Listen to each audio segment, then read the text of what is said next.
যে ভক্তগণ মহাপ্রভুকে শ্রদ্ধার সঙ্গে ভোগ নিবেদন করে, মহাপ্রভু তাদের সাদরে গ্রহণ করেন।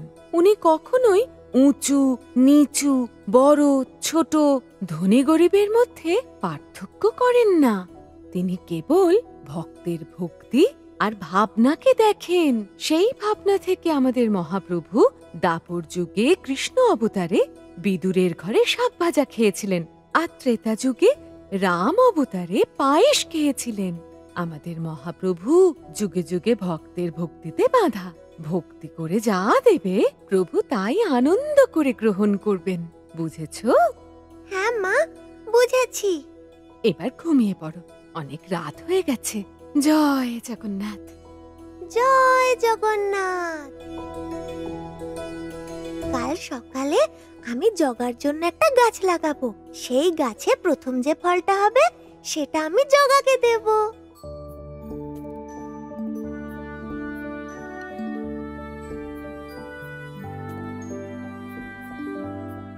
মা, আমি যাচ্ছি বাইরে একটা গাছ লাগাতে।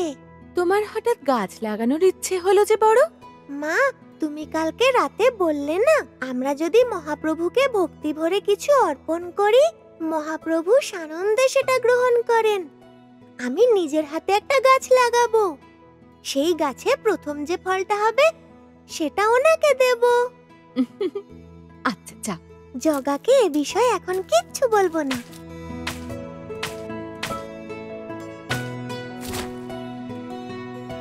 যখন এই পেয়ারা গাছে প্রথম পেয়ারা হবে তখন সেটা আমি জগাকে দেব।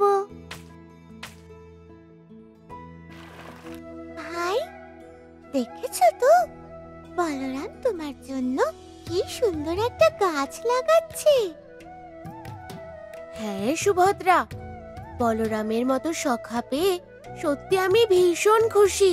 আমার ভক্তদের এই ভক্তি তো তাদের কাছে আমায় টেনে নিয়ে যায়, আর আমি যুগ যুগ ধরে তাদের কাছেই থেকে যাই।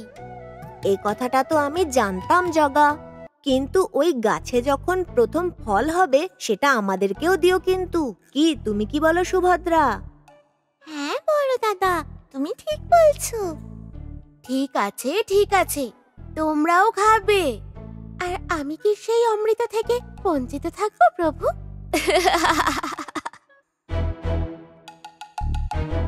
বুঝলি ভাই মাত্রু, আজকে দুপুরের খাবারটা এত সুস্বাদু ছিল যে আমি পেট ভরে খেয়ে নিয়েছি। আমারও খুব ভালো লাগলো। এখন আমি কি করি বলতো? পেটটা তো একদম পাথরের মতো ভারী হয়ে গেল।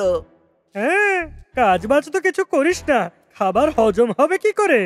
আরে না রে ভাই, আমার তো কাজকর্ম করা একদমই ভালো লাগে না। আমার তো ইচ্ছে শুধু খাবো দাবো আর ঘুমোবো।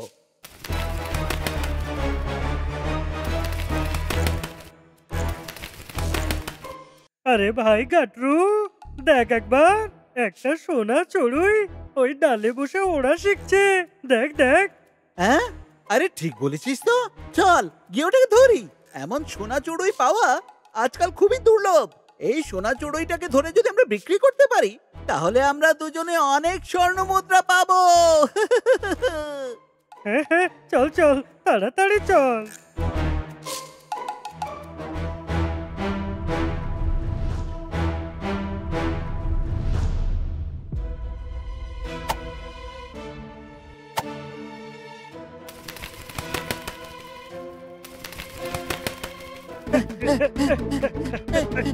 আরে আরে আরে ধর ধর ধর ধর, পালিয়ে গেল। আরে ধর, তোকে আবার আমরা ধরতে পারলাম না, উড়ে গেলি। না না, আজ তোকে নিশ্চিত ধরে আমরা বিক্রি করব।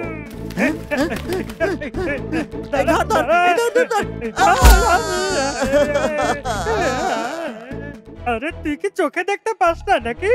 হ্যাঁ, ধাক্কা মারলি আমাকে। আরে তুই আমার দিকে কেন দৌড়ে আসছিস? হ্যাঁ আচ্ছা বেশ, ঠিক আছে, তুই এইদিকে থাক, আমি ওইদিকে থাকছি। ওই পাখিটা যেদিকে যাবে সেই ধরবে, ঠিক আছে?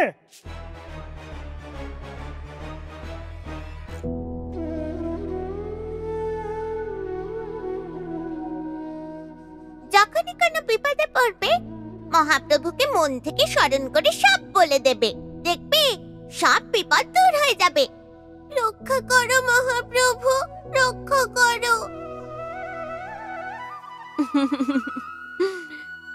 বলরাম, জগা, আমার মনে হলো জগা যেন আমাকে ডাকছে। যাই, ওনাকে দর্শন করে আসি। মা, আমি যাচ্ছি জগাকে দর্শন করতে। হ্যাঁ যাও, কিন্তু সন্ধে হওয়ার আগেই ফিরে আসবে, ঠিক আছে? ঠিক আছে মা। এই মাট্রু, এই বাচ্চাটা আর একদমই উঠতে পারবে না। তো এই গাছটায় উঠে ওটাকে ধরে নিয়ে আয়। না না গাট্টু, আমার দ্বারা ওই গাছে ওঠা হবে না। তুই পারলে ওঠ। হ্যাঁ, ও ঠিক আছে, শোন, তুই নিচে দাঁড়িয়ে থাক, আমি গাছে চড়ছি, ঠিক আছে? আহ, আহ, আহ, আহ, আহ, আহ, আহ।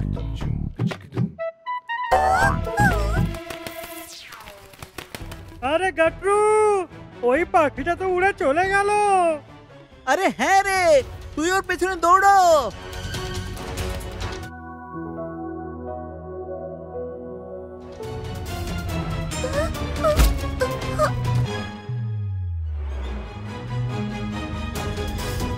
আমার মনে হচ্ছে এদের জন্যই এই পাখিটা আহত হয়েছে। যেভাবেই হোক আমি ওকে রক্ষা করব। হে জগন্নাথ, তুমি কোনো পথ দেখাও প্রভু।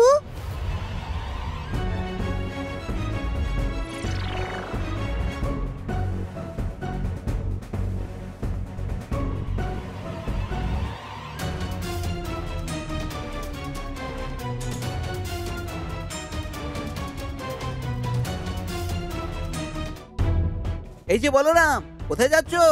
আমি এই যে আচ্ছা, এই দিক দিয়ে কোনো স্বর্ণচুরি উড়ে গেছে, দেখেছিস কি?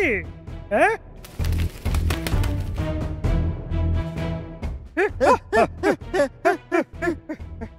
আরে আওয়াজ তো এদিক থেকেই আসছিল, তাহলে কোথায় চলে গেল? আরে ভালো করে খোঁজ না। এই হলো সুবর্ণ সুযোগ, তাড়াতাড়ি চলে যাই এখান থেকে।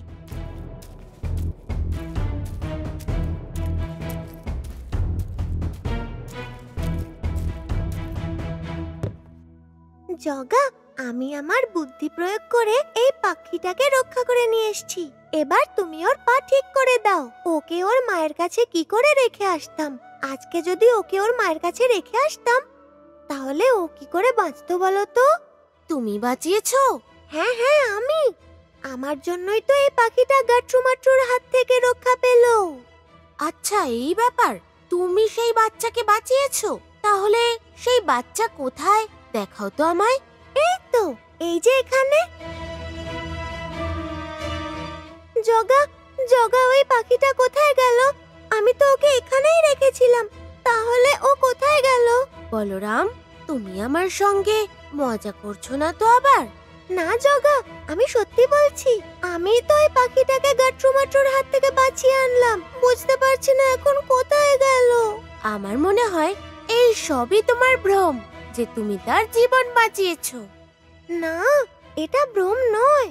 তাহলে যেখান থেকে এনেছো ওখানেই আবার গিয়ে দেখে এসো। কোথাও আবার রাস্তায় ফেলে আসোনি তো? অথবা গাট্টুমাট্টু হয়তো তুলে নিয়ে চলে গেছে। না জগা, এটা তো হতেই পারে না। তাও গিয়ে একবার দেখে আসি।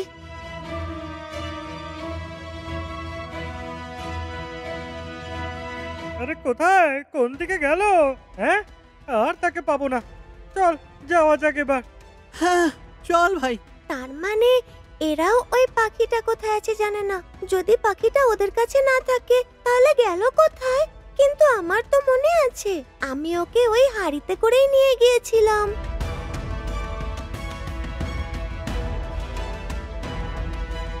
জগা, ওই বাচ্চাটা ওখানেও নেই।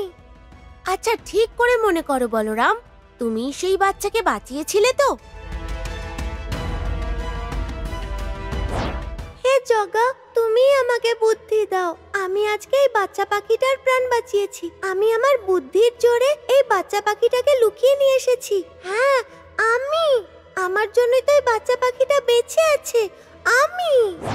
বলরাম, হ্যাঁ, আমায় ক্ষমা করে দাও জগা। আমি আমার ভুল বুঝতে পেরেছি। আমি অহংকারের বশে এই কথা বলেছি। আমি বুঝতে পেরেছি এসব তোমার লীলা। তুমিই তো আমাকে ডেকেছিলে, তুমি এই বাচ্চা পাখিটাকে রক্ষা করেছো। আমি তো নিমিত্ত মাত্র। আমি তোমার মায়া বুঝতে পেরেছি জগা। এবার অন্তত দয়া করে মায়ার জাল সরাও, ওই বাচ্চা পাখিটাকে দেখাও। ঠিক আছে, ভুল তো সব মানুষের হয়, কিন্তু সেই ভুল স্বীকার করে নেওয়াই সঠিক মানুষের পরিচয়। এবার একবার হাঁড়ির ভেতর দেখো তো সখা। ধন্যবাদ মহাপ্রভু, ধন্যবাদ বলরাম।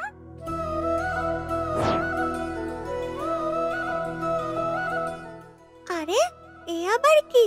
কালকেই তো গাছটা লাগিয়েছিলাম, আজকেই এত বড় হয়ে গেছে। আবার 4টে পেয়ারাও হয়েছে দেখছি। 4টে পেয়ারা 4 জনকে দেব আমি। এটা আমার জগার, এটা বলভদ্র দাদার জন্য, এটা সুভদ্রা মায়ের জন্য, আর এইটা আমার প্রিয় লক্ষ্মী মায়ের জন্য।